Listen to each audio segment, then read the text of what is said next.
Hi friends, Sarika recipe मराठीमध्ये तुमचं खूप खूप स्वागत आहे। आज आपण मस्त अशी झटपट झणझणीत आणि चविष्ट अशी शेपूची भाजी कशी करायची ते पाहणार आहे। एकदम कमी साहित्यात तेवढीच चविष्ट ही भाजी बनवलेली आहे, मस्त लागते। नक्की एकदा या पद्धतीने करून बघा, एकदम छान झालेली आहे। तर चला वेळ न घालवता व्हिडिओला सुरुवात करूया। सर्वप्रथम मी ते एक शेपूची अशी पेंडी घेतलेली आहे, छान अशी ही मी नीट करून घेतलेली आहे। सर्वप्रथम ही आता आपण धुवून घेणार आहे।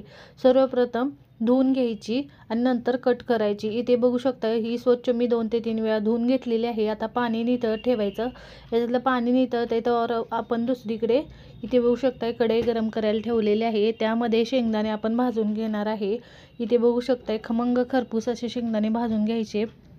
इथे बघू शकताय शेंगदाणे भाजलेले आहेत, मी काढून घेते। प्लेटमध्ये मी शेंगदाणे काढलेले आहेत, शेंगदाणे थंड होत आहेत तर इथं बघा भाजीतलं पाणी पण आपलं नितळलेलं आहे। आता त्याआधी इथे बघा मी थोडीशी 2-3 चमचे मुगाची डाळ घेतलेली आहे, स्वच्छ धुवून मी त्यामध्ये पाणी घालून भिजत ठेवलेले आहे। इथे बघू शकताय भाजी थोडीशी घेऊन थोडी थोडी घ्यायची आणि या पद्धतीने कट करायची। त्याचे देठसुद्धा थोडे थोडे घ्यायचे, म्हणजे छान चव लागते भाजीला। इथे बघू शकताय भाजी मी या पद्धतीने कट करते। सगळी भाजी मी याच पद्धतीने कट करून घेणार आहे। इथे भाजी कट करून झालेली आहे बघा, छान अशी मस्त भाजी आपली कट करून झालेली आहे। आता इथे आपण शेंगदाणे बारीक करून घेणार आहे। इथे बघू शकताय मी शेंगदाणे वाटून घेते, जास्त बारीक नाही, थोडंसं जाडसर आपण हे वाटून घेतलेले आहेत बघा, छान भाजीमध्ये लागतात। इथे बघू शकताय त्यानंतर त्याच भांड्यामध्ये इथे बघू शकताय मी 7 ते 8 इथे हिरवी मिरची घेतलेली आहे। ही जास्त तिखट नाही त्यामुळे 7 ते 8 घेतलेले आहेत। तिखट असेल तर तुम्ही कमी घ्या, पण झणझणीत भाजी छान लागते। इथे बघू शकताय मी 7 ते 8 हिरवी मिरची घेतलेली आहे आणि त्याच भांड्यामध्ये 10 ते 12 लसणाच्या पाकळ्या घेतलेल्या आहेत। असं हे वाटण करून घ्यायचं आहे। वाटण छान असं करून झालेलं आहे बघू शकताय तुम्ही। आता त्यानंतर भाजी बनवून घेणार आहे। त्यासाठी कढई गरम करायला ठेवलेली आहे, त्यामध्ये तेल घालायचं 1 पळी आणि तेल थोडं गरम झालं की त्यामध्ये वाटण घालून घ्यायचं आहे। इथे मी वाटण घातलेलं आहे, छान 2-3 मिनटं वाटण परतून घ्यायचं आहे।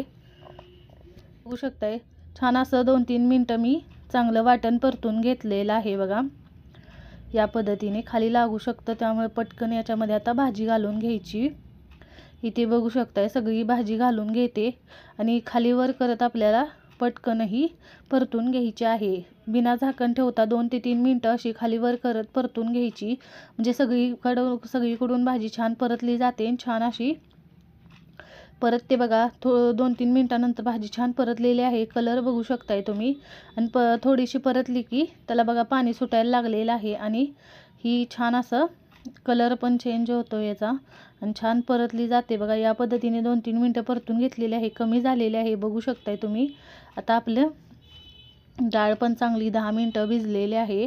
इथे बघू शकताय आता मी पाणी काढून ही डाळ पण घातलेली आहे। मुगाची डाळ 2-3 चमचे आपण भिजत घातली होती, ती छान भिजलेली आहे 10 मिनटं डाळ। इथे बघू शकताय मुगाची डाळ घालून मी मिक्स करून घेतलेलं आहे। आता यामध्ये या वेळेला आपल्याला मीठ घालायचं नाही, सगळ्यात शेवटी घालायचं, म्हणजे भाजी कमी होते शिजून आपल्याला मिठाचा अंदाज येतो। झाकण ठेवून 2 ते 3 मिनटं शिजवून घ्यायचं आहे। 2-3 मिनटं मी छान असं एकदम कमी गॅसवर शिजवायचं। याला बघा पाणी सुटलेलं असतं, त्याच पाण्यामध्ये आपण ही भाजी शिजवून घ्यायची आहे। पाणी थोडंसं आटलेलं आहे बघू शकता आणि भाजी आपली शिजत आलेली आहे। मिक्स करून घ्यायचं आणि चेक करायचं बघा 2-3 मिनटानंतर बघा शिजत आलेली आहे, पण नकळत अजून कच्ची आहे बघा जरा, त्यामुळे अजून ह्याच्यावर मिक्स करून झाकण ठेवून मी अजून याला 2-3 मिनटं झाकण ठेवून शिजवून घेणार आहे। इथे बघू शकता मिक्स करून घेतलेलं आहे। आता पुन्हा झाकण ठेवून 2-3 मिनटं याला छान शिजवून घ्यायचं आहे। पुन्हा 2-3 मिनटानंतर बघा भाजीला आपण अजून मिक्स करून घ्यायचं आहे। नंतर आपण छान अशी भाजी शिजली जाते बघा, 7 ते 8 मिनटात पटकन अशी शिजते बघा, छान भाजी तयार होते।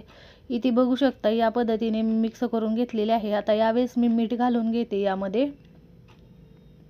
इथे बघू शकताय सगळ्यात शेवटी मी मीठ घालून घेतलेलं आहे। मिक्स करून घ्यायचं, मिक्स करून नंतर आणि थोडंसं मी वरून मीठ घालून घेते। अंदाज घेऊनच तुम्ही मीठ घालून घ्या यामध्ये आणि मीठ घालून मी मिक्स करून घेते आणि शेंगदाण्याचं कूट पण मी यामध्ये घालून घेणार आहे। इथे बघू शकताय मी मिक्स करून घेतलेलं आहे मीठ घालून आणि इथे कूट पण घालून घेते. तुमच्या आवडीनुसार तुम्ही शेंगदाण्याचं कूट घाला. मिक्स करतच मी यामध्ये घालून घेणार आहे. अंदाज घेऊनच आपण शेंगदाण्याचं कूट पण मी घालून घेणार आहे. बघा याला जास्त पाणी सुटलेलं नाही. भाजी धुवून घेतली की पाणी नितळून घ्यायचं पूर्ण, म्हणजे जास्त पाणी सुटत नाही आणि छान चविष्ट भाजी तयार होते. बघा इथे बघू शकताय शेंगदाण्याचं कूट घातलेलं आहे मी आणि मिक्स करून घेतलेलं आहे. पुन्हा फक्त आपण 1 मिनिट याच्यावर झाकण ठेवून वाफ देऊन घेणार आहे. म्हणजे मीठ आणि आपण कूट घातलेलं आहे छान असं त्याचा फ्लेवर यामध्ये छान असा उतरतो बघा मस्त. इथे बघू शकताय पुन्हा 1 मिनिट वाफ देऊन घेतलेलं आहे. छान भाजी तयार झालेली आहे. मी गॅस बंद करते. 7 ते 8 मिनिटात छान भाजी तयार झालेली आहे. बघा मस्त छान तयार झालेली आहे, एकदम चविष्ट. सर्व करते. तुम्ही नक्की या पद्धतीने झटपट होणारी शेपूची भाजी करून बघा. कमी साहित्यात तेवढीच चविष्ट, झणझणीत आणि मस्त होते बघा. नक्की या पद्धतीने शेपूची भाजी करून बघा. ही चपाती बरोबर, भाकरी बरोबर मस्त लागते बघा खायला. छान झणझणीत, चविष्ट आणि एकदम मस्त होते बघा. नक्की करून बघा आणि कमेंटमध्ये जरूर सांगा तुम्हाला आजचा व्हिडिओ कसा वाटला. व्हिडिओ आवडला असेल तर व्हिडिओला लाईक करा, शेअर करा. चॅनलवर नवीन असाल तर चॅनलला सबस्क्राईब करा, बेल आयकॉनला क्लिक करा. व्हिडिओ पाहिल्याबद्दल धन्यवाद.